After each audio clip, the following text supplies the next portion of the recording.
we're going to do a short review before we get started on last month's, for anybody who missed last month's, just so you kind of know what we're talking about. We're trying to build an understanding of life events, how you handle them, how you become who you've become, and how it affects you in a total person.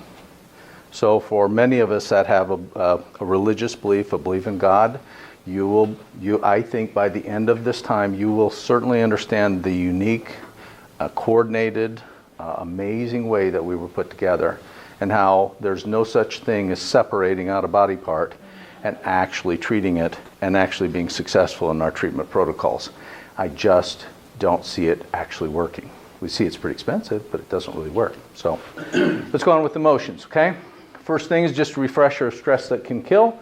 You saw some of our numbers of stress that can kill, and that's the point. Okay, and if you look, it's just high 70s. Whether it's physical or emotional pain, most of the reason that we end up at the doc's office is stress-related. The problem with stress is it's this general term that means everything. And how many people say, I'm just stressed out? What? What does it mean?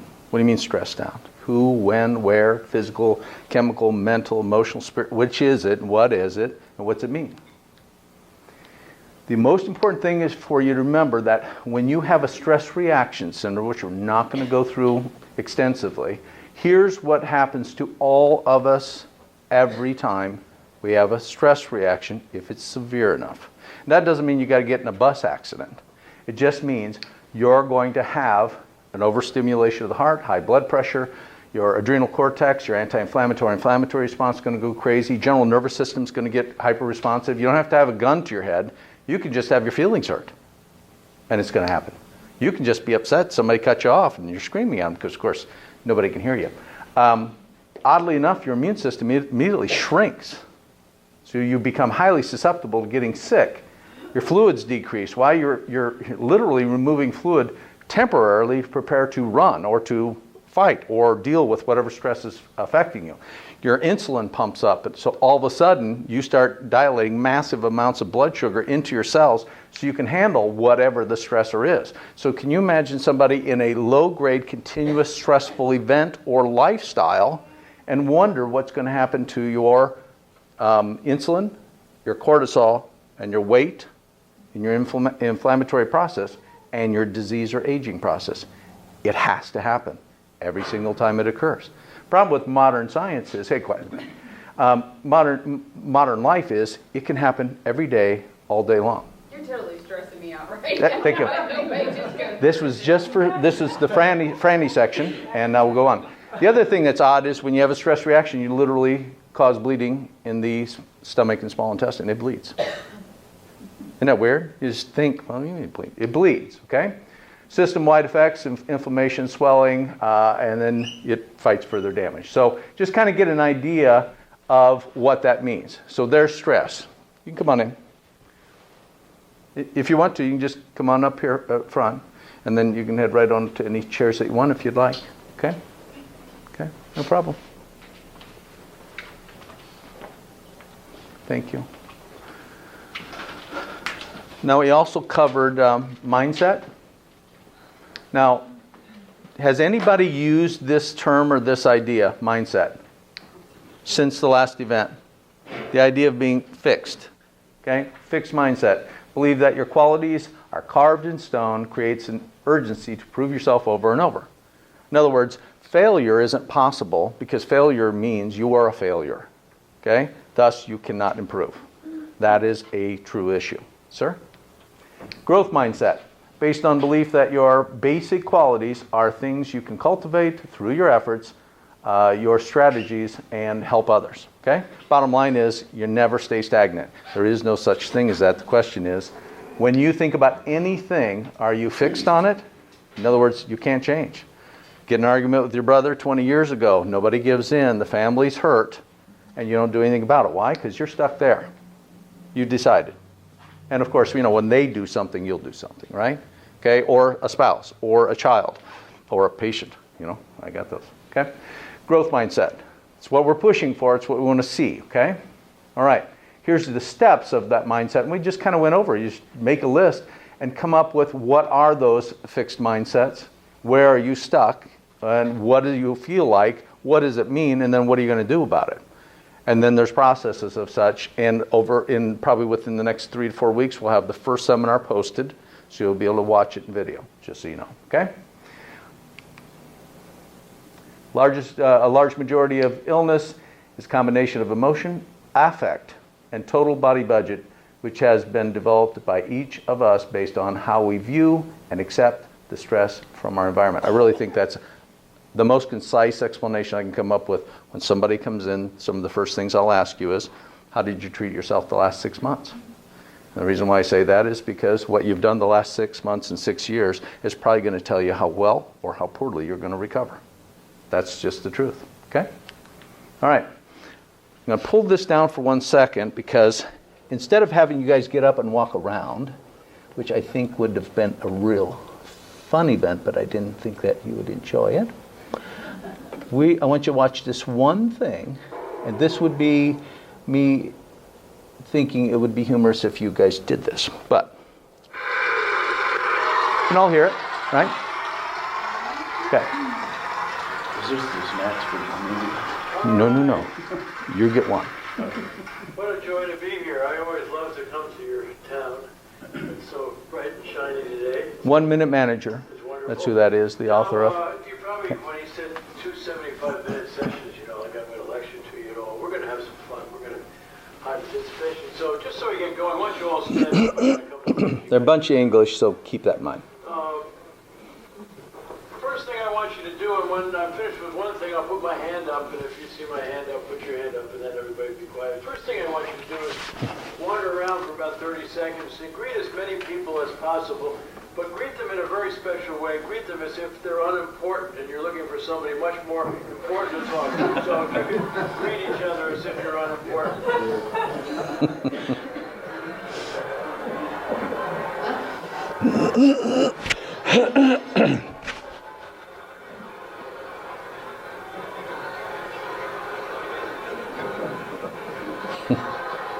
Okay, stop where you are, but don't sit down.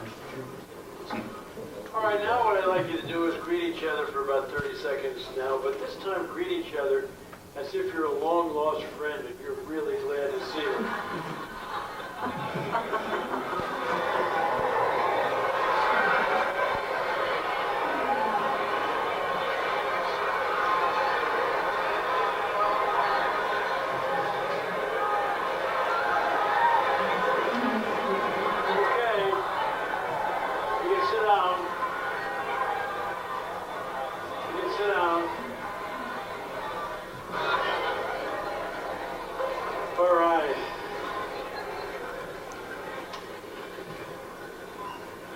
All right, well, why did I do that, except I'm from California.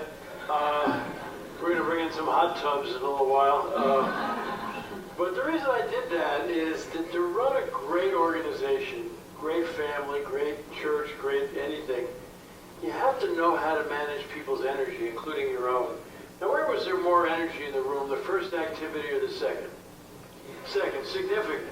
Now, what did I do to change the energy in the whole room? All I changed was what you were thinking about. From a negative thought, these are unimportant people, to these are long-lost friends. And the whole energy in the room changed. It's so interesting that not only did the energy change, but I didn't tell you how to behave when I put in your head those two thoughts. You automatically did. It's so interesting, it says in the Bible, as a person thinketh, they become. And what happened when I said these are unimportant people? Very little eye contact, very little touching, You looked around, it looked like you were dealing with a lot of unimportant people. And then I said these are long-lost friends. What happens? Your faces lit up, you started to laugh, you started to hug each other. Everybody's behavior changed. It's really kind of powerful. Interesting, isn't it? He didn't do a whole lot, did he? But did you see the difference in the room? And that is how we decide to act or not act on a daily basis, and we can change it instantaneously, but we've been told you can't. Eventually that'll come up. I'm thinking it should come up in just a second. There it is. So I wanted you to see that just because it was kind of a live ha-ha, but boy, isn't that interesting. Look at the change. Okay? So let's talk about it. I think we'll talk about it. Searching. Okay, facial expressions. Okay? What's the reason that we're talking about facial expressions? Because we have actually been told what facial expressions are, what they mean, and that you can read people by them. Okay? Now, if you're going to see on line 1, 220 studies, 22,000 people found they could not determine a facial expression. Now, how many of you are talking to your spouse or somebody that's significant to you, and somehow you have decided what they're going to say before they say anything because their face said it? Isn't that amazing? We already know. It's like, I haven't said anything, but I know what you're going to say. And we do, and we actually start those arguments. In fact, they walk in the room, it's like, oh, I know what today's going to be because I've decided I see your face, right? Yeah. No. So, facial expressions, body posture, and all that kind of stuff. We read people, right? So you walk into the room. It's some type of a party, and all of a sudden you decide where you're going to be, who you're going to talk to, and you start judging people in your head. Now, we're all nice people. We don't think anything bad. But isn't it odd how we do it? We've decided. But where did that come from? Somehow we got this impression, this simulation by how they look, what they wore, or whatever, and we've decided who and what they are. How do we do that? Well, you do it poorly. That's the problem. Very poorly. Okay? Name that emotion. So, number 1, what's the emotion? Fear. Fear? Good. Number 2? Anger? Anything else? Excitement? Could be excitement? Okay, let's see. Okay? Fear? All right. Got the A? Mad. Okay? But it could be excitement, couldn't it? That could be excitement. Okay? That one? One on the left? Stubbed his toe. I don't know. What do you do? Any ideas? You get ready to sneeze? Pardon? Balancing his checkbook. That is the effect after balancing a checkbook. Absolutely. Sneezing could be getting ready for a sneeze, right? It's a sneeze emotion. Sad? Depression. How do you tell? How do you know? Okay? All right, look at that. The Colts actually won the Super Bowl again. Okay? How about this one? Shock? How about that? Excitement? All right. Okay. Joy? Scared. Okay? See, we've been told this is actually passed around universally across the world. Now, I think these are the worst actors that I've ever seen. That's disgusted. I mean, that's a surprise. I don't know. To me, I thought that was kind of... Anyhow. But isn't it interesting? We're actually training our children with these. I don't know if there's any high school teachers. But we're literally training our kids that that's how you know. And if you aren't told what it is, you'll be wrong 50% of the time. But how many times do we judge ourselves and our society and our affect and our body image and how we're even going to approach somebody because we just looked at their face? Seems a little unkind, doesn't it? Okay. All right. So Darwin started this stuff, okay? He decided that there's a facial expression. And everybody makes the same facial expression. Now later he changed that, but that was the beginning of it, okay? Research found that where you live will tell you what happens. So if we took those same pictures and we put them in Zimbabwe or we put it in South Africa or we put them in Australia, oddly enough, they come up with all kinds of different answers because they don't think of them that way. They even strapped on EMGs, can you imagine this test, to measure your face while you're trying to mimic an emotional reaction, a smile, and try to document it that way. Guess what? It didn't work. Do you know that our U.S. government spent, this is no lie, $100 billion training all the field agents of the FBI and CIA in facial pictures so they would know what they were dealing with when they came up to somebody. And then they ended up finding out none of it worked. They were wrong all the time. It was the worst thing they ever did. $100 billion, that was our taxpayers' money. Can you imagine we spent, now that's not a surprise, right? $2 million for cooking eggs so we can know how long it takes. Anyhow, we spend our money long. So 50% of the time, but just take a second and think of how you react to people around you. And you wake up in the morning, you didn't sleep too good, you got a bit of an attitude, and you see the face, whatever the face is. And you just kind of decided you don't want anything to do with that face, because that face is saying something to you. because you decided. But we all do it, don't we? Does anybody not judge somebody based on just their appearance? We do it down here. We do it in our spirit. We do it in our soul. And doesn't it waste a lot of time? Isn't that amazing? Okay. I love that smile. Isn't that great? So here's what's odd. We can change. Remember, he said, now they're your best friend. And the room and everything changed. Same thing happens here by just changing your face, by expressing, or what you decide is a happy face. I decided, some people don't show their teeth, some people do show their teeth. But oddly enough, when Mr. and Mrs. Miserable are trying to have a conversation, if they just smile at each other, oddly enough, they don't end up in an argument 72% of the time. Make sense? It's an attitude, it's a desire, it's a decision. It is your choice. Isn't that odd? Isn't it like you just wake up and they make me? I love the, you make me. Oh, yeah, he made me. She said that made me feel that way. Like you got nothing, right? You got no controls, you got nothing. But we live our life doing that all the time. Okay? So it starts when we're babies. So what happens? Child comes out of the womb. How's it know anything? You ever thought about that? Anything. Absolutely everything is taught to them. Every feeling, every sound, the sound of mom's voice. The only thing they attach to mom's voice is there's milk there, I'm getting fed. They don't really even see the face correctly in the first place. You could switch out the mom and it could be a bumblebee. They don't know. As long as they're getting fed, things are good. Okay? All right? Now, that's not to belittle moms. Sorry. Okay? But keep that in mind, okay? Babies, you ever heard about that? You ever heard that babies can literally die from the lack of touch? Okay, so scientifically, if I'm feeding that baby and changing the diaper and all those type things, but I'm doing it with a mechanical unit, because of course you can't touch him, how could he die? Isn't that weird? That the inability to connect with our society with touch could kill you. You know how many people don't even get a hug a day? They don't even care to give you a hug a day? Okay? That's why I'm a chiropractor, rubbing backs all day, right? I get touch. Okay? All right. Without input or experience, how do you know anything? You're trained. From the moment you come out of the womb, you're trained. So think about it. Baby comes out of the womb, something's not right. The doctor knows something's not right. The nurses know something's not right. Does the mother know? They know. From that point forward, something's not quite right about that baby. That baby feels it. It starts the emotional character of the baby, of exactly how it reacts as soon as we see them. Can you feel that? It happens. It happens all the time.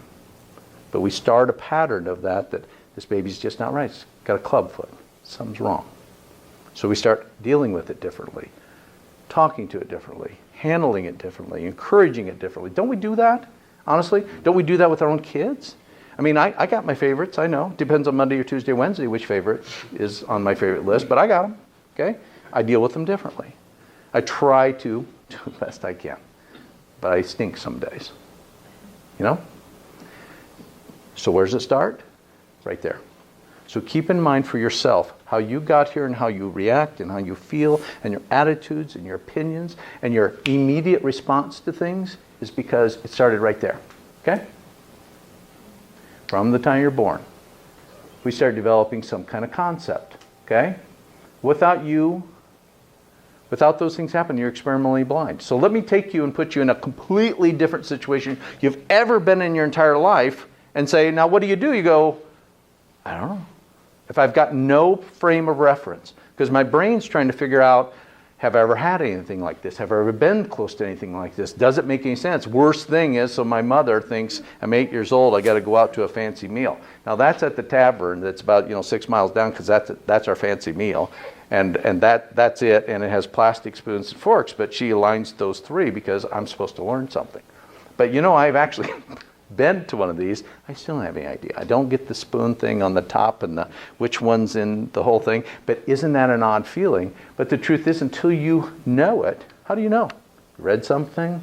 I mean, I actually, so I can tell truth, right? We're doing emotional stories, right? I actually read an etiquette book when I was about 26 because I learned so little when I was young about these types of things. I didn't have any idea. I had no idea. I was teaching across the country. I was going to fancy dinners. I was meeting unique people in high places, and I didn't know how to, I didn't get it because nobody ever taught me. Isn't it odd? I just didn't know, did I? How many of you have just not known and you've felt that and you've been there? Okay? So you tell me, how do you know that you're emotionally sound or how you deal with traumas and stresses when you don't even know what the emotion has ever been because you've never had it? Isn't that weird? Because we take it for granted everybody's got it, right? Guess what? They don't.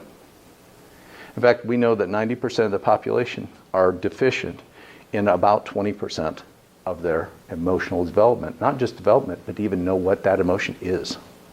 That's a pretty high number. Pretty high number. I kind of wonder if it's higher. It was high. I definitely helped the other percentage by my training, okay? My mother used to do these great things because she would teach me words that weren't really words. So I'd go to school and I'm saying this stuff and the kid's looking at me and I'm saying, well, Mom, I told him. And she says, well, what do you say? I said, I don't know. He said, I don't know what you're talking about, because she would do that to me. So I think she had she's sitting over in the bush and just think, oh, that's the funniest thing ever, man. But it was pretty funny, okay? All right. So experimentally blind, fear, sadness. Can you be fearful about giving a talk? Okay, you could be right. Do you know what empathy is? I can tell you that approximately 50% of the males here don't know what empathy is, or they struggle giving it because they've never done it. Don't mean to pick on the males, but it's really true. How many of you actually put your arm around someone you don't know that's crying profusely from a loss or whatever, and you can be there? Really be there. Instead of,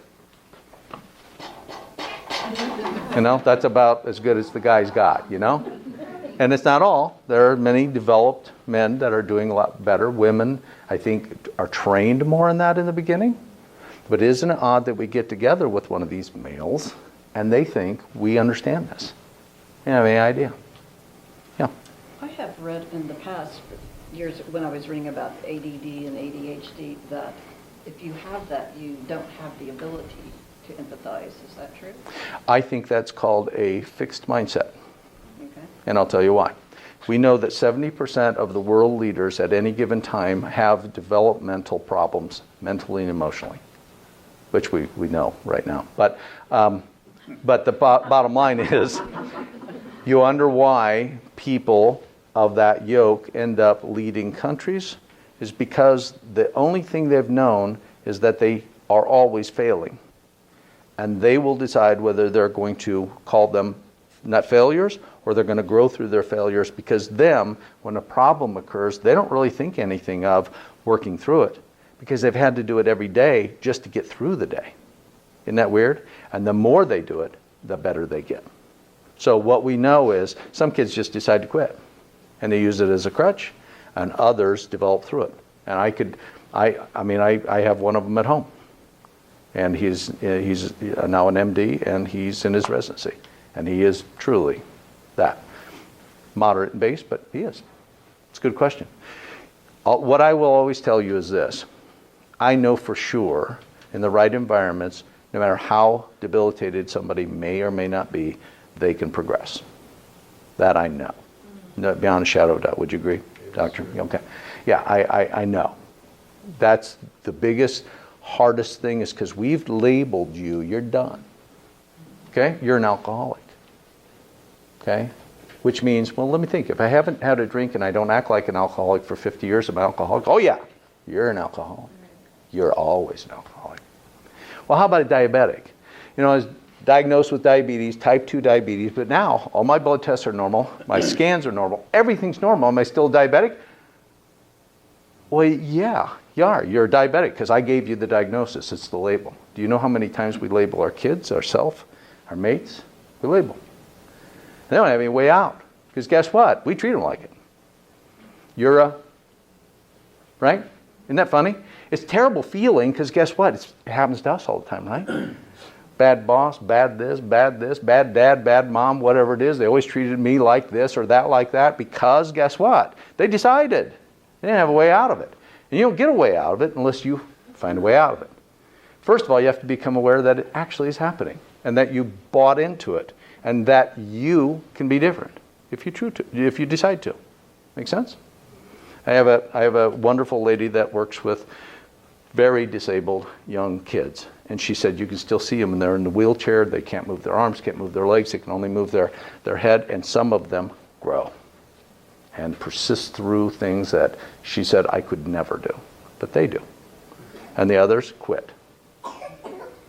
Depends on where you're at and what progress looks like. So can they always improve? The answer is yes, no matter what.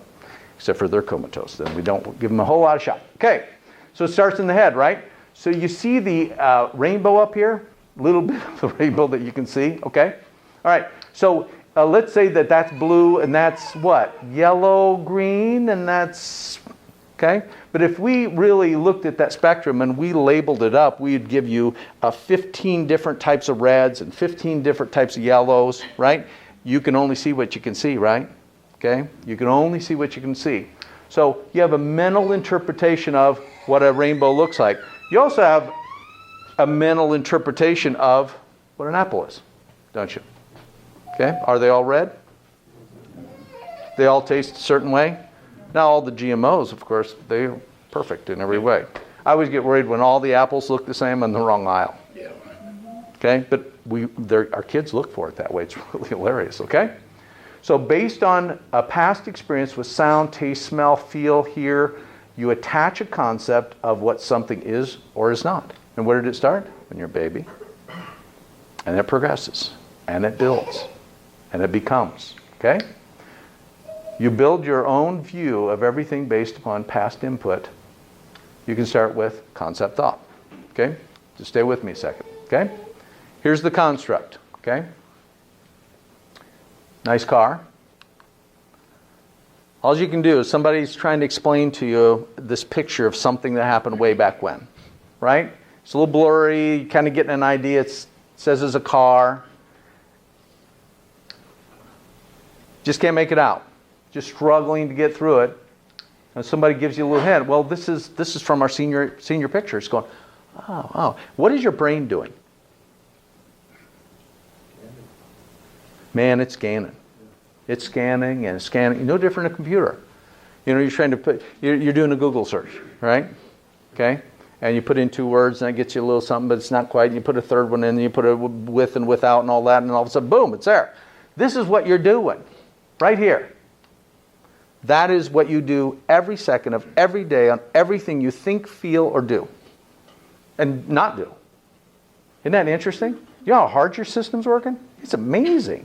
No other thing that you can think of in the world can do what we do. It was truly a blessing. Okay? Okay? Then your mind can fill in the missing parts, the memory, because, you know, like game shows, I'll give you one more. Okay, we'll give you one more, like games at home, right? And it's, oh, gotcha. Yeah, I remember what that is, okay? So you're constructing it in your mind. So when you walk through this, guess what you're doing when you walked in tonight? Now, if you walked in and this was a swimming pool, you'd be thinking, swimming pool? Yeah, you know, I'm not sitting in a swimming pool. You would have wondered what the heck was going on, or all of a sudden I was a different guy. I was the President of the United States. I'm sitting here talking. What is this, okay? Your emotions constructed, okay? So guess what? Riding the car could mean you're scared to death because you had a terrible car accident, almost killed you, or killed somebody you know, okay? Could be joy, could be happiness, anxiety. You might be depressed because you don't have a car anymore, or something happened in a car. Couldn't you? So isn't it interesting that one concept, one idea of riding in a car could mean so many things to so many people, right? And in this room, we'd get all kinds of different ideas. Do you ever think when you are dealing with people that you have that much of a variety going on? Do you even honor them with enough respect to think that they could be processing something and they just don't get it? How many times don't we? Happens all the time to that. Right? We don't give a whole lot of great break to a lot of people. Okay? So here's the apple, right? Here's the size, red, yellow. Okay, I simulate the look, the smell, the taste. Right? So these are useless, and these taste awful, and this is the real apple, right? But who likes green and who likes yellow? Okay? But you have a concept of it, right? Where'd you get the concept? Experience. You experienced it. You were trained. You learned. You became. Right? You follow me? Okay. Okay. Well, that ain't it. That's a little confusing. I said apple, not pear. Okay? There it is. Don't you almost get a little stressed? It's like, wait a minute. That's not it. He must have messed it. The guy doesn't even check his slides. Okay? Right? It almost irritates you. It's like, that's not right. Isn't that weird? You just get this reaction. It says, I'm very unsettled with that pear. Okay? All right, so there's the apple, right? Okay, other simulations. So here's a great simulation from my part. 7 years old, live in farmland. I'm invited to a skating party. It's kind of cool. Skating party is about a mile and a half away. So the only way to get there, because you can't go on the road, is you got to go through all the woods and everything else. And I took my skates and I went. And I walked up, and they're all in this pond, and they're playing something called hockey, because back then I didn't know what hockey was, not at that age. And I had my sled, because that's what I thought an ice skate was, because I'd never saw one before. Isn't that weird? Yeah. And do you think that I went out there and hung out? What did I do? Yep. The whole mile and a half back, right? Because I'm thinking, Mom, that ain't a stupid. She says, well, that's the sled. That's not a. I said, I don't have ice skates. She says, yeah, I know you've never had ice skates. But isn't that a weird feeling that you don't know? And we've all been in some awkward thing that, of course, we don't tell anybody. But I, let you have all my laundry, right? Okay. So, first concert. How do you know it's a concert? You've never been to one. Somebody singing. Oh, it's concert. I didn't know it was concert. They sing at church, and I didn't really know, right? Okay. Best thing you ever tasted. How do you ever know what's the best thing you ever tasted? No? Here's that one that we'd have a problem with some guys, and some women would have a terrible time with this. Okay? Why? That's a tough thing. We're very judgmental, but we struggle with empathy, kindness, and wondering what somebody's been through that's just ran us off the road. We don't know. We don't have any idea. Okay? You see major fight with knives, what are you going to do? How many of us would actually know what to do? No military training. I didn't have any. What would I do? Do you know what you'd do? Any idea? Run! And some people would step up, knock the person over, and try to get to the knives because they just think that's what they're supposed to. They saw a John Wayne movie. I don't know. But they just think it's the right thing to do. And it's what I would do, let's say. But you don't know, do you? So those are what they call heroes, because you know what? They don't think about it. They just respond. And where did they get it from? Well, maybe they had fighting at home. And it was something normal for them to do to defend their mom or some other terrible thing, right? It could be anything. But isn't that interesting? And if somebody pulls out a gun, are you the one that's going to go up there with, the McDonald's fries and throw it at them while they're... are you the one that's going to do it? Are you running? Are you going to guard anybody else? Are you protecting your wife? What are you doing? Trying to get somebody out the side? You say, hey, you go. Okay, you go and I'll get this. You get the guy. Oh, what would we do? But if you've never been there, exactly what would you do? Okay?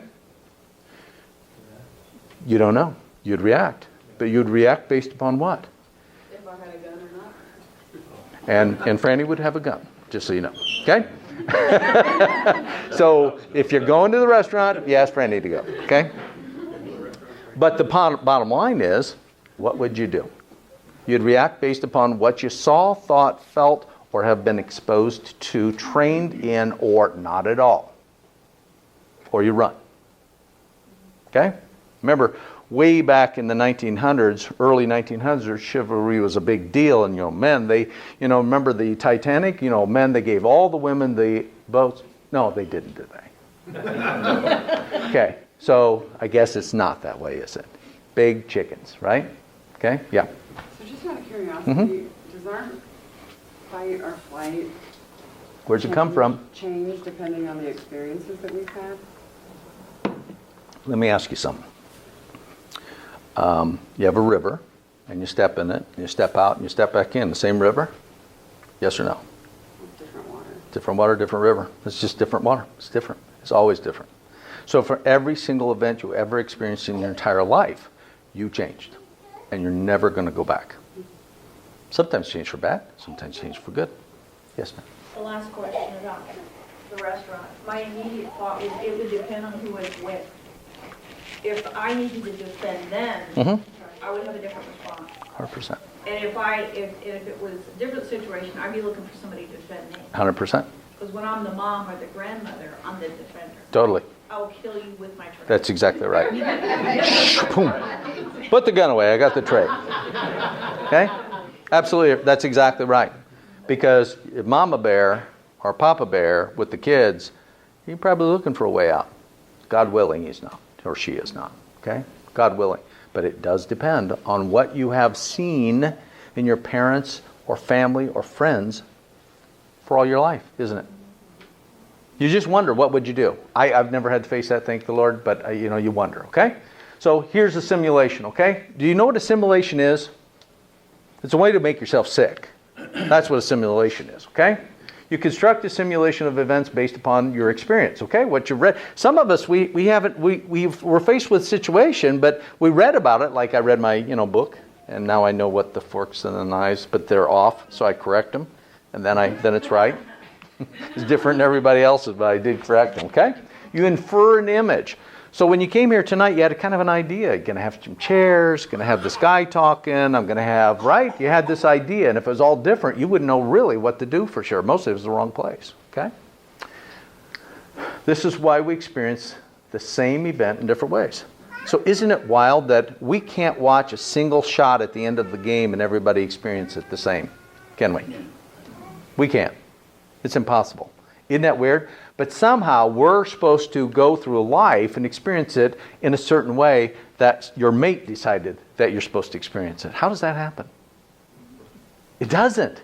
It's impossible. There is no way it ever can happen. In fact, it's foolishness to think that it could, isn't it? So remember that tolerance thing? That idea of people evolving and becoming and everything else? You ever had an argument with somebody and they finish your words because they know what you're going to say, but you really weren't going to say it and you just want to punch them? And that's called backpfeifen gießen, which is a face in need of a smack. Just so you know, that's the German word for it. Backpfeifen gießt. I think that's okay. How do you spell that? Because I want to use that. Isn't that funny? A face in need of a smack. I think that's just perfect. Okay. So simulation is the default of all mental activity, okay? You have an idea, you're going home, you see the wife, and you just kind of, you're not thinking, you're not really there, it's just kind of what happens, right? We do it all day long. It's the mystery of how the brain creates emotions, thoughts, and concepts. Why does one person create something else and somebody else doesn't? Why do they look at the same thing and it's a little bit different? Why does somebody get all of these types of responses and somebody else doesn't? But look at this person. You want to over-simulate? That's what you're getting. You under-simulate.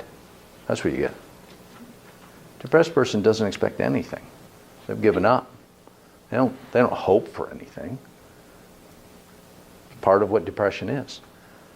And whatever they do simulate is the worst thing ever. We create it. It's not because depression doesn't exist. But what we do know, depression is not a chemical reaction causing all your problems. Because if so, show me the blood test, show me the spinal tap, show me anything that you can to document that it's actually real, and I'll believe you. And there are some that have chemical imbalances of severe things like schizophrenia and stuff like that, a little bit more provable, okay? Just something to keep in mind, okay? All right? So, but here's the one that's common. I have these anxiety attacks. Well, I said, what are you thinking about? Well, I'm thinking about the job, and they're going to fire me. I said, how do you know they're going to fire you? I don't know. I just know they're going to fire me. How do you know? I don't know. But I just believe they're going to. Why? Because of something they said. No, not really. I just know I'm going to. What are they doing to themselves? It's just this terrible torture of life. Isn't it awful? We all do it in some place in our life. Right? Am I enough? Am I not enough? Am I going to be good enough? Am I kind enough? It's that whole thing. Okay? All right? Me, I don't worry about this stuff. But Degeneracy. I only mention it. Don't worry about that. It's a technical term. But I just want to point out to you, fear can be what? Somebody points a gun, impromptu speech, which each of you have to give 5-minute speech before you go, receives big award in front of a lot of people, considering marriage or proposal, or joy. You're going to have a baby. You're going to have, you follow me? Okay. It was only a squirt gun. It was only a squirt gun. It wasn't even real. You're flipping out. What's the matter with you? Okay. Anyhow, you get me?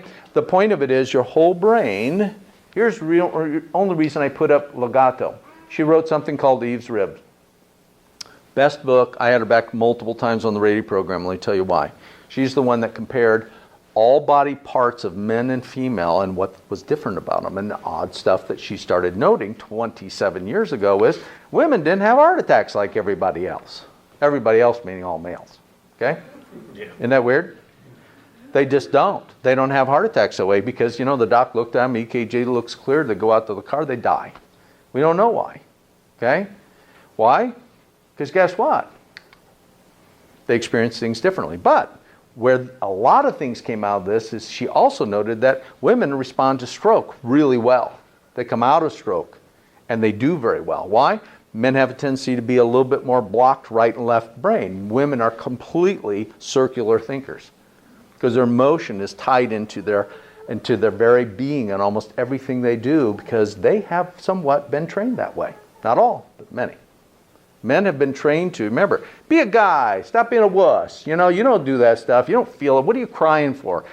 I know that does, well, you know, it's not modern now, right? But it's still real. We've been trained that way. I was trained that way. I mean, if something's falling off, I would tell my mom. But if it's not broken, falling off, or I'm not dead, I would never go up there. Because she said, well, stop it. Just rub dirty. Get out of here, you know? So it is. Okay? I was raised that way. Anybody else? Just a little bit? Yep. Most. Not all, but most. Okay? So you don't develop that part of that you get to cry or to feel or to sense or to anything because you're not supposed to do it. So it's so funny now they have college classes of, what is it, being a man and how that affects, society in negative ways. It's hilarious. Anyhow, but we actually pay for that. So anyhow, concepts inform meaning, right?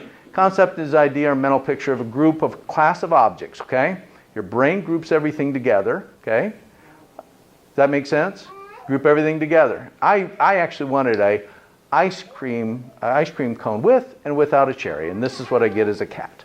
That doesn't make any sense at all. Okay, anyhow, bottom line is, if you come across something you've never come up with, this was supposed to be an Egyptian tomb. That's what I get as a cat. Okay, anyhow, we'll go on to something else, and we'll work on that, okay? You're in control of your emotions. Do all of you believe that you're totally in control of your emotions and you've trained yourself to react to every situation that you have if you've been trained? And if you haven't, you do your best. You ever seen anybody thrown into an event and they're frozen? They don't know what to do. They literally don't know what to do. They don't know what to say. They don't know how to react. They don't know how to treat it. They don't know, okay? We're not passive recipients of our life.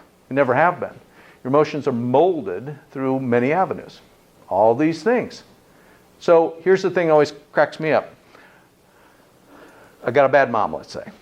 Bad mom. Bad mom. Mom's always mean. Always mean, deriding, negative. And my mom wasn't that way.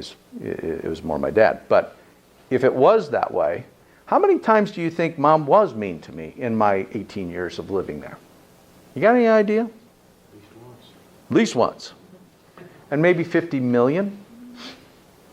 Mom wasn't just mean there. Mom was mean in the restaurant in front of your friends and in games with people up there saying, yeah, he's, ugly and fat. He ain't ever do anything, so that he's a loafer, he's a bum, Can you imagine that? How many times? So now we go to a counselor and says, oh, it's your mom. We figured it out. See, you wrote left-handed and it finally showed all this and boom, it's your mom. Okay, good. So now you know it's your mom. You feel better? Yeah, I feel a lot better. Feel a lot better. And then I go to the grocery store and I dump over milk and I think of my mom smacking me on the head and yelling at me about what an idiot and klutz I am, and I feel the same way. And what did the counselor not do? Hey, guess what? You might have all these mom things a million times. You might have to realize that when you feel like this, that's mom mistreating you. And it's got nothing to do with your spouse or your kid or your next door neighbor or anything else, right? Isn't that an interesting concept? Has anybody felt that way? I don't think any of us can say that we have not. Every one of us. We have a boss, rotten, dumpy, crappy person that mistreats us and is unkind and takes our work, all those things. And what are we doing? Working for mom. And we work through all those things. So continuing to talk and work through these emotional states and how you feel and the mom effect takes a lot of work. And it isn't, well, I got 2 sessions and I'm doing pretty good. All right? It's all over. All right? But I also struggle with, I've been seeing them 26 years. Feel a little better on some days. But they don't really get too far. Okay? I just think they need to have Franny's gun. Okay, so bottom line is you're in control. Okay? But you need to know what you're in the control of. You don't even know what you're driving. You say, hey, I got something for you to ride. Okay, good. I'll give you a combine. You're going, I don't have any idea what I'm doing. Okay? You don't know what you're doing. You have to prepare, and you have to understand those things. Does that make sense? Okay? Here's just a funny thing. I had a lot of funny things to me, but I like it. Taken out. Anyhow, so judge. So if you're going to get in trouble and you're going to be in front of the judge, here's the thing you don't want to do is you never want to get judged before lunch. Why? Huh? They're cranky. Yeah. Okay. How's a judge decide your sentence? It's all by the law. No. It's how they feel. So guess what? If you feel a little bit hungry, could you feel a little bit like, you know, in my gut, I just know she's not right. There's something serious here. And I better sentence her stronger. Because in their gut, they felt as though they just couldn't trust him. Well, the blood sugar was plummeting, but they just felt that way. And that's the end result. And they have proven this in study after study after study. So if anybody's getting, do anything, go to the bathroom, have a, constipation break, whatever it is, anything to get out to. Anyhow, bottom line is, we do this all day long. We have a feeling. We don't know what the feeling is. We just know we don't like you. And we don't want you around. But we don't know why. Okay? Kind of interesting, isn't it? So your body actually has an effect on how you feel and how you think and how you act. Because everyone's pretty logical in here, right? Because we all make logical decisions. How many of you think that you make 90% of the time at least logical decisions? 90%. Okay, all right. 50. 50% logical decisions. Absolutely. I'm a very logical person. There's nothing else that affects it, right? Okay. Neuroplasticity. We're going to cover it brief because we covered it before. Bottom line is you change. Okay? Remember in the room, the guy says, hey, introduce yourself, but you're looking for somebody important because, of course, they're not important. Okay? Let's say that you're treated like that all the time because you're the family black sheep. Nobody just really likes you. So every time you think of your family, what's your brain do? Starts producing proteins of negative feelings of going to see, how many don't want to go see their family? Come on. It's like the worst thing in the world. Sometimes it's the greatest thing in the world, but you really struggle. Guess why? Your neuropeptides start dropping like this. As soon as you think, oh my God, I got to go back to there. Oh my God, the uncle's there and my mom's going to. We actually had one person that actually, if you went to see the other side of the family before them, they have a book. And they write it in, and when you come, they show you that, went to see the other family on this date. This is really true. It's a patient of mine, very recent, for Christmas. Okay? That's what they're treated like. What do you think they feel like? Guess what that does over a period of time? The genes start changing. Remember to say, if grandma and mom and sis, and they all do the same thing, guess what they usually do? Exact same thing. And they actually produce daughters do the same thing. We actually change their genes so they're predisposed to it by our habits. Did you know your genes change? Did you know by the thoughts of your mind and anything you put in your body, your genes start switching to make different types of proteins based upon its environment or input? Isn't that cool? It's kind of scary. It's like you're thinking, oh man, you know all these things I've thought? So keep that in mind, okay? It passes on generationally. Okay? In the Bible it says, the sins of our father are 3 generations. I think this is it. Stinking thinking. You know what I mean? Okay. So, if you no longer feel depressed, are you depressed? Yes or no? No? Why not? The doctor said you're depressed and you're on antidepressants, so you've got to be depressed. You don't feel depressed. You're right. If you don't feel depressed, you don't care if you're depressed, right? Doesn't matter, right? Do you have to stay depressed? Do you have to be miserable? Do you have to look at another person and simulate that it's going to be a negative event? Do you have to do that? No. But why don't we? Change it. Okay? Here's the big one. When I owned a chronic pain center, emotional pain can cause, can it? Yep. I bet you most of us have had some physical pain from something you're pretty doggone upset about. Okay? Physical pain causes emotional pain, depression, and anxiety in many cases. Okay? Makes a difference. Okay? No man ever steps into the same river twice, or in your case, the same water twice. So there you go. Okay? How's come bread never looks exactly the same twice? The ingredients are exactly the same, mixed exactly the same, but something's different. As far as you can make it. Within grains of sand, they're the same. But the oven might be 1 degree off. Different input. Remember, you experience something, and then you build on it, and then you build on it, and then you build on it, but you'll never react to it exactly the same. Okay? So I will say this. Pouring into the lives of your family and people you care about makes a difference. And it doesn't make a small difference. It makes a massive difference. So keep it in mind. And when you're encouraging your children, that's what you're really trying to encourage them to do with each other and with friends and with those types of things. It's the most important thing we get to do on this earth in my mind. Okay? All right. So remember this thing? Fear or joy. It's based on what? Past event. Felt frightened or stunned. Oh, I got a cake. Whatever it is.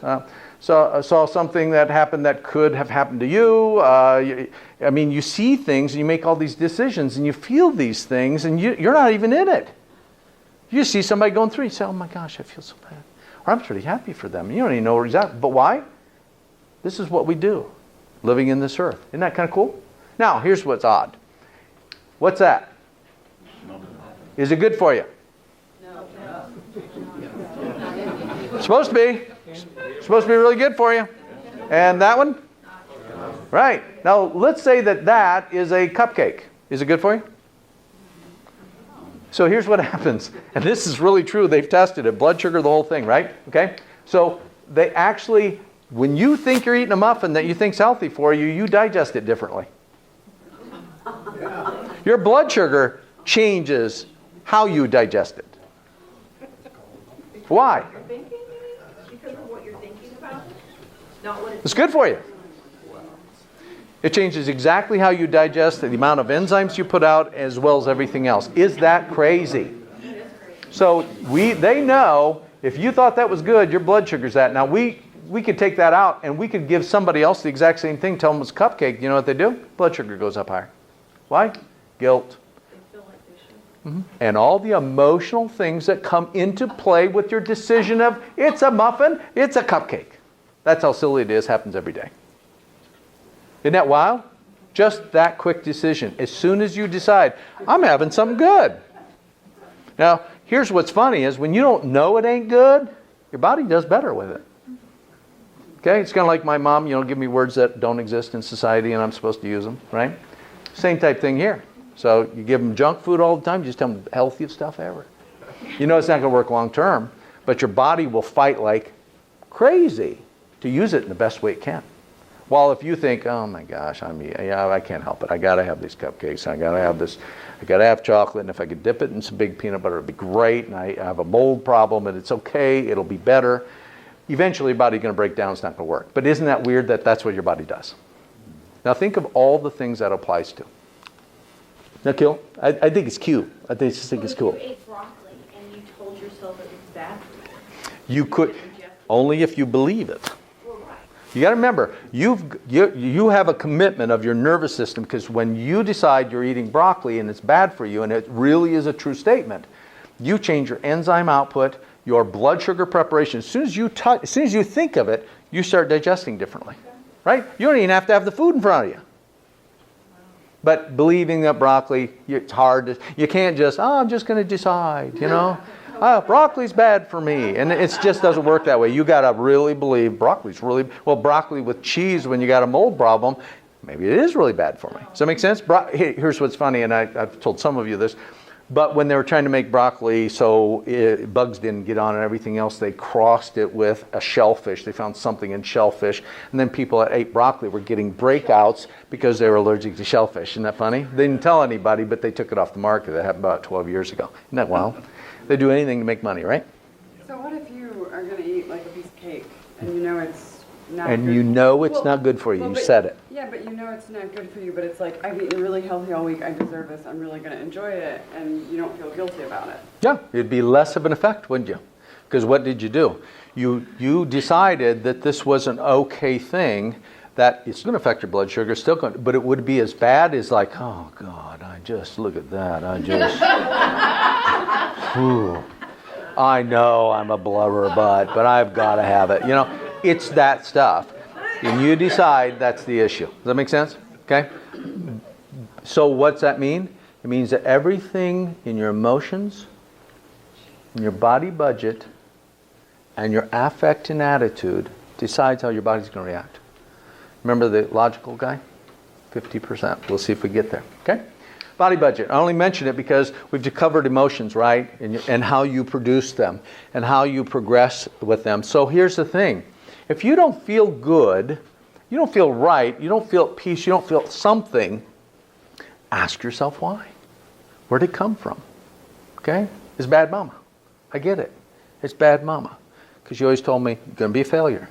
You're never going to be good enough. You're never this. You're never that. Because it's never, right? Because you can never do anything right? It's those type things. Just keep those things in mind. Find it. Put a name to it. Change your emotional state. Decide how you're going to manage it. You can do that. Every one of us can do that. But look at this. Body budget. What's the body budget? The amount of energy that you have to spend today. What's it based on? What you ate, your sleep, your attitude, all kinds of things, right? Your age, your genes, exposures, everything, right? Water intake, all that. Body budget. You only got so much to go. So if you're going to eat junk food and you're not going to sleep, guess what your body budget? So your body wakes up and goes, Lord God, we don't have a whole lot of energy and we got this ahead of us. So what's that do to your affect, your attitude, your focus, your feeling, your sense? Doesn't that change? Cannot change it, right? Isn't that weird? You start feeling like you're losing control of everything, but you really have the control. It's just that you can't fake it. Your system's so real. So here's one thing to keep in mind. Whatever that mind and your body are together, it cannot be asynchronized and be successful or happy in life. Okay?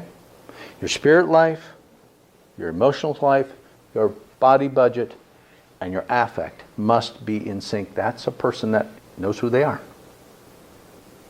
Okay? All right, just something to keep in mind. So we get this idea, right? Body budget. Okay? All right. Here's the affect. A general sense of feeling. Okay? Okay? What you feel alters your smell, taste. How you feel one day, certain things don't taste right, do they? Isn't that weird? I just had this yesterday. Doesn't taste good today. That's what's doing it. Your affect. Okay? If you feel terrible in your body, it's impossible to act, talk, or relate well. Remember, we see these people coming. Oh, Lord, here we go. See it? Remember, because first of all, we're looking at their face and think we know something. That's the first thing. But you can kind of feel it in their communication style, how they react. You've seen, mostly it's your spouse and kids. You're so ripped because you're judging. Oh, I know. I've seen this before. I know he's doing that. Well, he's not really. He's trying to hide something to give you something for your birthday, but you don't know because you've decided, right? Okay. All right. The bottom line is this. Lisa Feldman, great researcher. Bottom line is this. The human brain is anatomically structured so that no decision or action can be free of interoception, body budget, affect, how you feel, or emotion should be there, no matter what fiction people tell themselves about how rational they are. I'm just rational. And you know what? They're stuck in their head. They hardly feel anything. That's the other part. Guys get stuck up here, and they don't ever, and they think that they're not actually having it affect them. It's affecting you same. You just think you're logical. But we added it all together, and it perfectly matched, and that's the right decision. Okay? Isn't that weird? Your bodily feeling right now will project forward to influence what you feel and do in the future. It is an elegant orchestration, self-fulfilling prophecy embodied within the architecture brain. It is what you do. Okay? No matter if you're fooling yourself or you're telling yourself the truth. Okay? I always consider myself a pretty logical guy. It's completely wrong. Okay? Completely wrong. I try to be. I'm really not, most of the time. Okay? So here's what you do. You predict. I'm going to this thing with B tonight. We're going to hear this, and it should be a little bit interesting, should be funny, and then I'll tell him I'm never coming back. So, predict. And then I simulate. I kind of predict. Now, how many people are going to an event they don't want to go to? They don't want to go to the Christmas thing. They don't want to talk to anybody. So what did you predict and simulate in those situations? Didn't you? You decided how crappy a time you were going to have. And guess what? You just have a crappy time. Isn't it weird? How'd you do that? How did you have a crappy time when nobody else having a crappy time? Because you decided, right? You do this. And when you get stuck with this, simulating negative after negative after negative, I'll never have the right person in my life. I'll never, it's all this kind of stuff, right? He'll never straighten out. That kid's never, we do this. Why? Why do we do that? Because it's based upon a past habit that we've seen and we've projected forward that it must be that way always. Got it? That's what we do. For everybody, fixed mindset. See why I went to, okay? I didn't have a choice. If you don't understand the stress of your entire human body and you don't understand what a fixed mindset does in comparison to a growth mindset, you can't even be here because you won't go anywhere. You'll just look at this and go, I know what I know. That type of stuff. And it's obstinate of us to think that way. Okay? So we think simulate. And then we compare. And then we resolve errors. And the next time we remember it differently. If we choose to. So you have a concept. I brought my skates. Weren't the right thing, were they? I bet you I simulated that as a whole different ball game going down the thing with my sled. Okay? I compared and I go, I haven't got none of those. And I resolved the error that I don't know what a skate is. Okay? All right. So let's go over it. Once upon a time, in a magical kingdom far beyond the most distant mountains, there lived a beautiful princess who bled to death and died. How's that feel? Isn't that wonderful? Isn't that a beautiful story? When you read that every night to your kid? Anything wrong with that? Why can't she bleed to death and die like the rest of us? And why does she get all the good things? And why is it she? We could ask that now, couldn't we? Doesn't that not feel right? It's like you want to go up and scratch it out and write it different, right? Okay? Because there's a way, right? You ever hear anybody say, well, there's a right way? Oh. You're in so much trouble. You just have no chance. Yeah, there's the way. I am the way. It's what we do. It's kind of humorous. We do it to our family all the time, right? Okay, so predictions. We live and breathe our predictions, not weather forecasts. Because in Indiana, of course, they change every moment. We decide, okay? Brains use the best guess possible, right? Based upon what? All the apparent information we have been presented with and whatever logically we put together, right? Okay. 90% of all decisions are based on those, and 10% are really logic. And that drives most men nutso. That can't be that way. What if you had indigestion? Well, that doesn't affect me. I looked at the numbers, right? Isn't that funny? You really, most of the engineers, I got no chance with those. They don't feel nothing. It's just the numbers, right? Isn't that funny? It's just kind of cute. Okay, so, and here's those neurons let me ask you something. If you don't have this body below the brain, how does your brain know anything of what's happening in the environment around you? If you don't sense, feel, taste, hear anything, how does your brain know anything? It's completely reliant on how you sense Society, life, people, right? It's kind of interesting. You chop that baby off and you set it over there, and it's like a nothing burger. It can't do anything because it doesn't know what it's supposed to do, and you're not giving it any input. So guess what? How you sense your life sets your brain to work. Here's funny. So people want to lose weight sometimes. I just want to lose 5. Okay. So first thing is, if you sit down and you simulate in your brain yourself being more slender and fit and feeling better, 10 minutes a day, statistically, you have a 50% greater opportunity to lose weight. That's all you do. Why would that work? You've told your body, I'm losing weight. Not, oh my gosh, that chocolate cake, you know? Okay? But I only eat muffins, so it's not a big deal. Okay? All right. Okay, so once upon a time, here she is again. Okay? The magical kingdom. There was a Hell's Angels princess who got ran over by a motorcycle. Okay? All right, predictions and situation. You gave the best explanation, Deborah, of prediction and situation. It depends on who's with me. I'm going to react, right? You just don't know, right? Given a specific situation, event, or trauma. Okay? Why does one person face the same thing, run the other way, the other one stands tall, the other one hides? We don't know. Truly, we don't know until you're there. Isn't that wild? So knowing the people around you, it's really, you know how they say, you know, when you grow up with them, I had like 8 people in my class all the way through 6th grade. I knew them inside and out, you know? It's like I knew all the stupid stuff. They peed their pants, they did stupid, this crazy stuff. But you knew them because you saw every bad event and good event in their life, and we never judged them. We just thought they were okay. We never thought about making fun of them. There's only 8 of us. You couldn't get a basketball team without all 8, okay? So you couldn't make fun of anybody. But now we got so many people, we can just treat people like crap, okay? So B means honey to me might mean like I go to the hospital, right? Good boss, bad boss. Do you see these relational areas? Okay? Yeah, I'm not talking about the strawberries in the rum drink, okay? We'll move on past that one, okay? But does this make sense to you? Okay? Past experiences, capacity to predict? Okay. All right. What if we change that experience tonight? And the change can start, do you have to experience it to change it?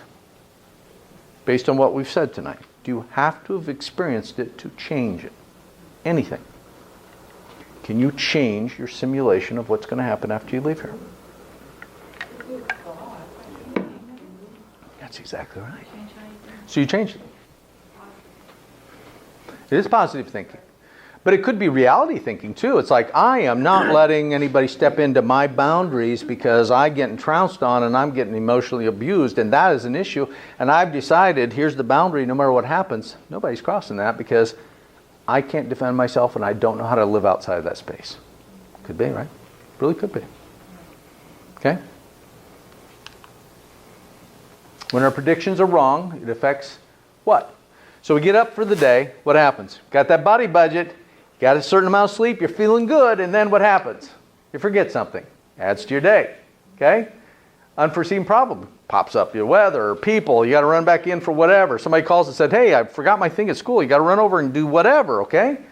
Okay? Takes longer to get there because guess what? There's stupid people driving. They don't know what they're doing, okay? You wake up tired, GI's upset, just don't feel right, okay? What happens to your day? And then you think of donuts for breakfast, right? You just think, oh, I can get away because it's a muffin. You get in an argument with your spouse about whatever, right? You're fussing about something stupid and you leave each other in a negative feel. Guess what? Oh, that doesn't affect me, you know. Doesn't affect me. Yeah, right. Yeah, right. So now that you know you're not depressed and you can change your mind, it's a bigger thing, right? Okay? Okay. So know your body budget's been blown. So what are we going to do? I'm still going to have my day. I'm just going to push my way through. Now, guess what that person's affect is? Do you see them coming? Boom, boom, boom. You just see them. You just run. It's like, oh yeah, she's like that today. Don't talk to her. Just leave her alone, okay?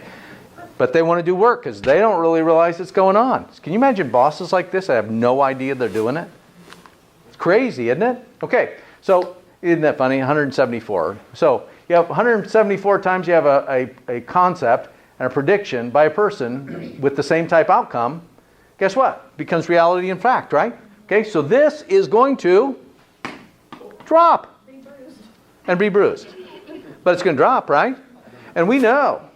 I didn't need something else besides an apple. We just know it's going to drop, right? So we decide it's a reality. So somebody does something and you experience it so many times that you just expect it to be this is fact. That guy's a drug addict. That guy's an alcoholic. That guy is never going to work. That lady is never going to be nice to that person. It is just the way it is. She has made sure. But you know what's true? As soon as that doesn't happen anymore, what do? What happens when they change? What happens when they decided to change? We develop an expectation in people, places, situations, predict the outcome before it occurs. You know why we do that? Because you can't think about everything. You've got to be somewhat lazy-brained. You've got to have an idea of what the day's going to be like so you can make a plan. And then if something changes, you adapt, right? You know how many people don't like adaptation? That's why the right way is this way. Catch me? Okay. Kind of interesting, isn't it? Match all your senses, okay? Ice cream, yelling. You just go through all these types of things in a day, but keep in mind, things change. Do you change? Can you change? Will you change? You know, you have the one that, this is how we run the house. It's always this way, okay? And if you don't, you die. So guess what?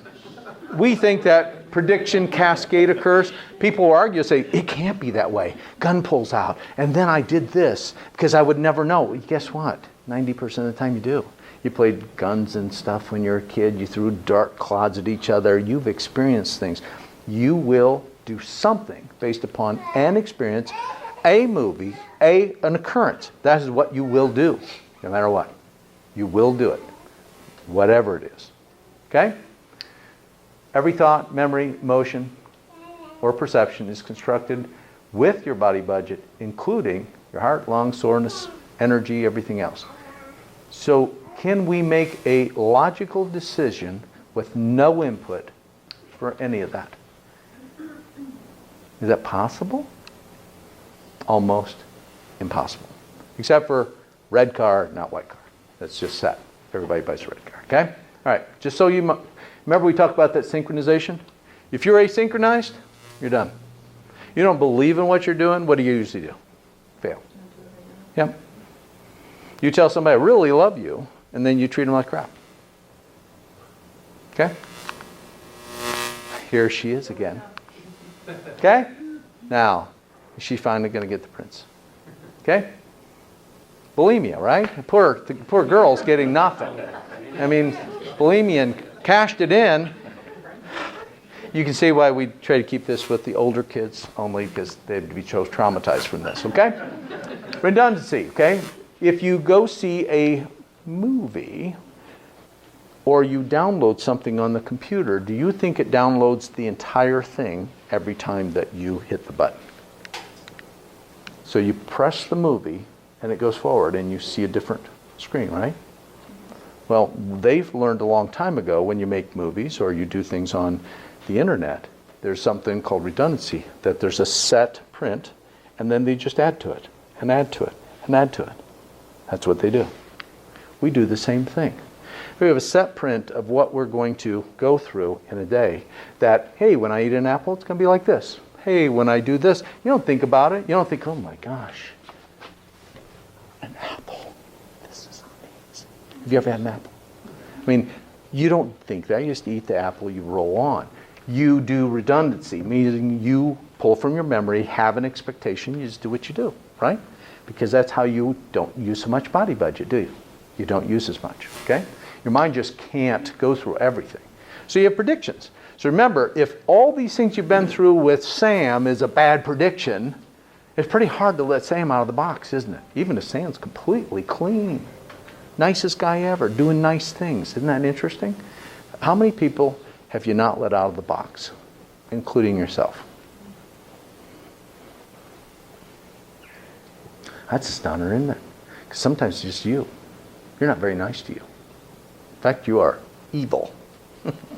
That's usually reserved to girls like my daughter between 6th and 9th grade. But anyhow, emotions. Complete body, horns. She had horns. That's what it was, okay? Okay? All right. So what is a good life of good feeling for you? Do we create our feelings? No, they made me feel this way. No, she said it and I had to feel this way. Is any of that really true? How do you catch yourself in the moment? I'm sensitive to criticism because I've had so much of it.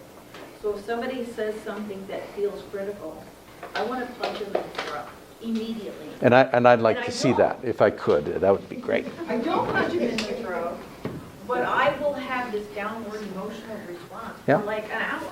Do you still have it exactly the same as you had it 5 years ago? No, Why not? because I've grown up a little bit. Grown I've up, but also what did you learned learn? that it doesn't matter if they don't like me. It doesn't matter if they would do it differently. The criticism doesn't matter. Because I'm who I am and they are who they are. And if you're trying to make me be you, then I can't be me. But I have like this. It's an immediate response, a cascade that happens in seconds. It's like a learned response, like Pavlov's dog. It is? And so I have to catch me like, what am I doing? Because I'm very aware Yep. of how if I have that emotion for an hour, my day is screwed. Yep. Because I don't have the energy for whatever I plan to do. And then I can blame that person for ruining my day. Oh yeah, if you would have said that.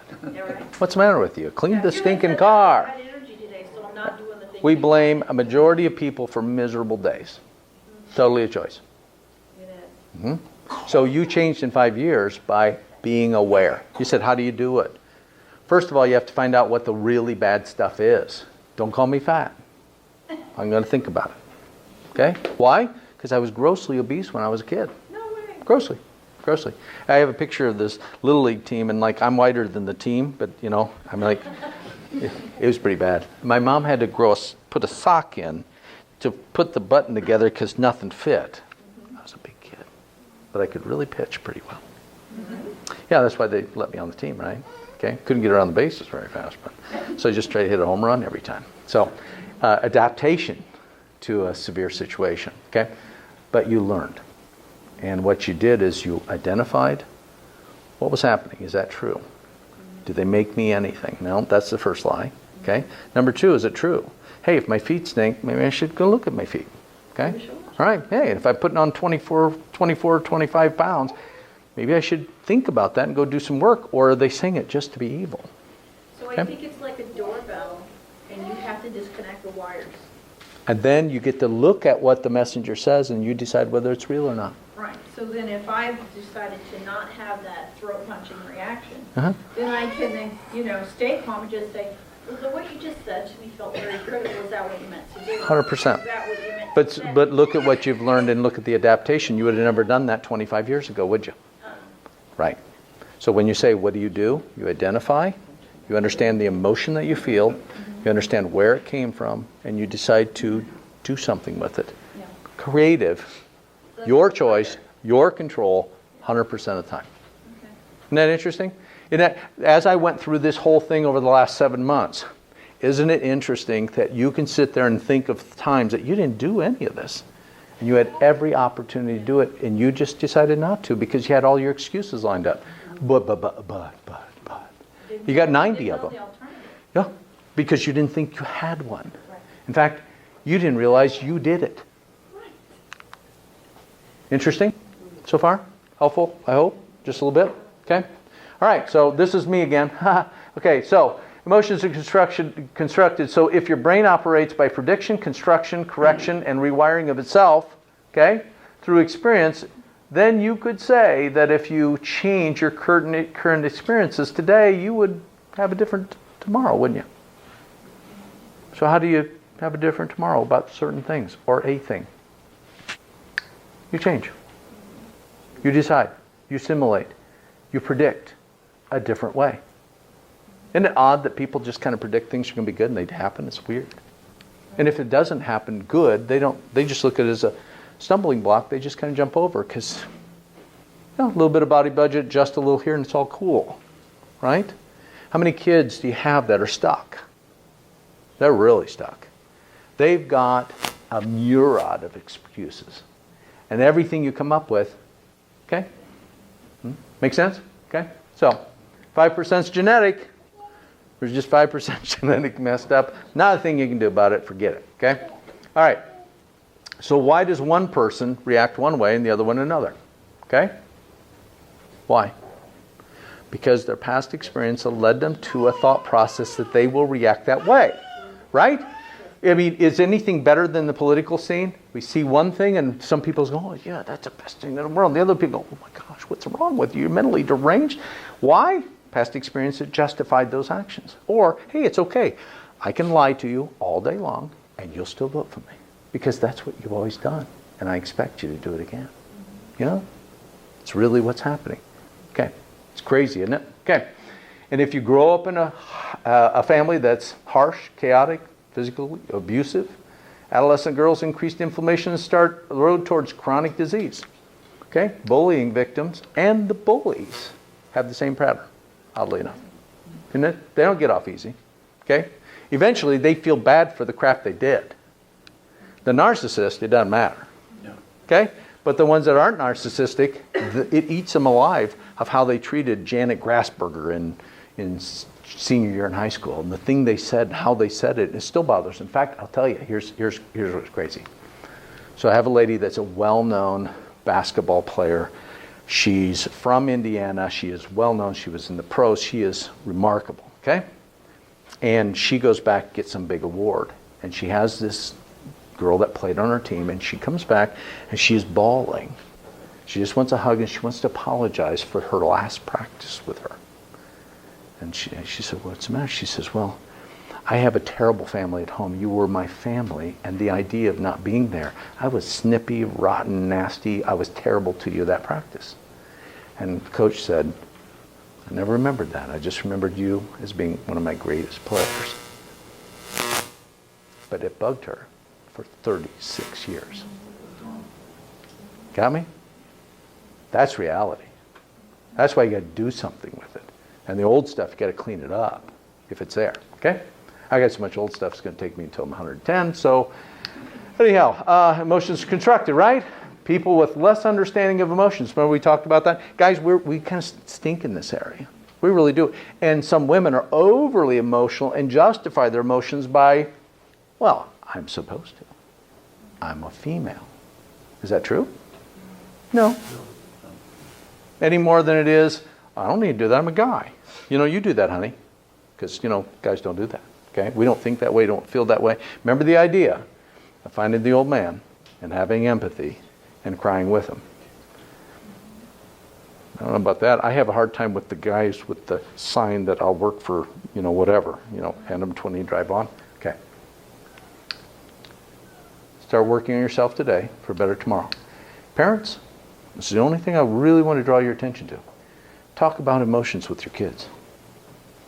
When they're aware of what an emotion is, what it looks like, what it feels like, what they see in you. You know how many parents don't ever show their children anything? They've never seen dad cry. They've never seen mom cry. They don't see them argue. They don't see nothing. Because we don't do that in front of our kids. Well, guess what? They don't know nothing. So when they do get in an argument, they go, wait a minute. My mom and dad never argued. Well, maybe they did. But you didn't know. And they didn't talk you through it if they did they? So you have the ones that argue about everything that probably isn't a good thing, and vice versa, right? But isn't that a great idea? To talk about emotional wellness, how they really feel. And it's okay if you're upset. It's okay if you're pissed off. So my father was the old style German. I mean, I got handshakes. Handshakes. That's the entire relationship, because anything more is queer. Okay? That's just the way it is. And it is for a lot of men have been through that type of relationship in their lives. And you don't really realize what you missed. But you change if you are aware. And I became aware. Isn't that interesting though? Okay? Guys don't do that. Okay?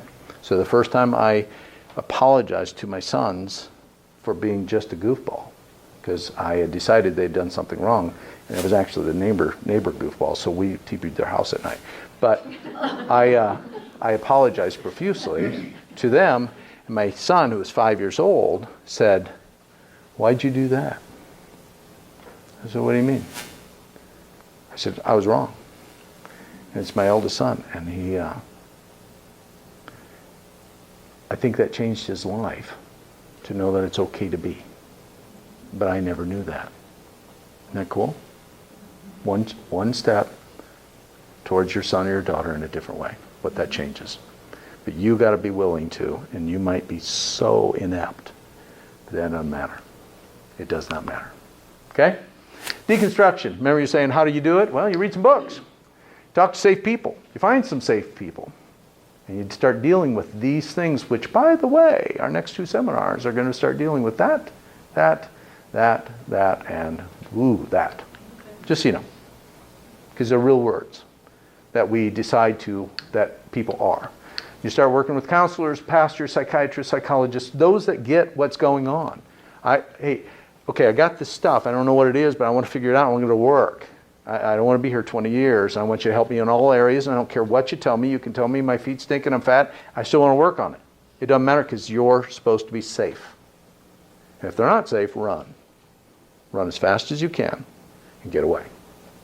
They got to be safe. You got to trust them. Okay? Recategorize. Why? You can decide that you're really a nice person. And we can say your hair looks nice, but it's a little something. It has glitter. But it was more glittery last time. Oh no, it couldn't be more glittery last time. It depends on how you take it, right? Deconstruct. Expressive writing, which is wonderful. The idea of taking a whole day, writing down everything you loved and hated about it, looking it over and shredding it right in half and putting it in the trash to let it go and start a new day.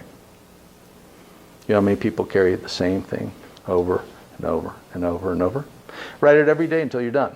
We know that chronic pain people, which can be emotional or physical, okay, within a 2-month period of time will have 50% less pain no matter how bad their condition is.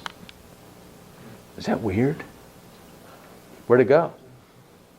They let it go. 50% within 2 months. Okay? Science is clear. God, healthy food, regular exercise, sleep are all prerequisites for a balanced body, budget, and a healthy emotional life, right? So here's the things. Here's the worst part of this entire night, okay? Is that this is the same crap you hear all the time. It is. Isn't it? You read it over, you go, oh my God, here it goes again. It's just the food and just the thing, and it's just this and it's just that. And it's the same stuff, isn't it? Now, if you don't understand how you got there, how do you know what this is supposed to do to you or for you? What are you working on? I'm sensitive about being called fat. So I try to never get fat so I don't get called fat. Right? So I know everybody sees me tomorrow saying, you're fat. You're just fat. But it doesn't bug me now because I work hard not to be that person. Okay? And I've adapted. But if I didn't understand why, it still bothered me, wouldn't it? Does that make sense? Does that make sense? It's really solid, isn't it? I love the idea because nobody ever told me my emotions were created by me over my life experiences, and that's why I act like I act and I feel like I feel, and I don't have to. Cool, isn't it? Absolutely cool. So when are you going to change? Whenever you decide. Nobody can make you. Okay? That's it. Any questions?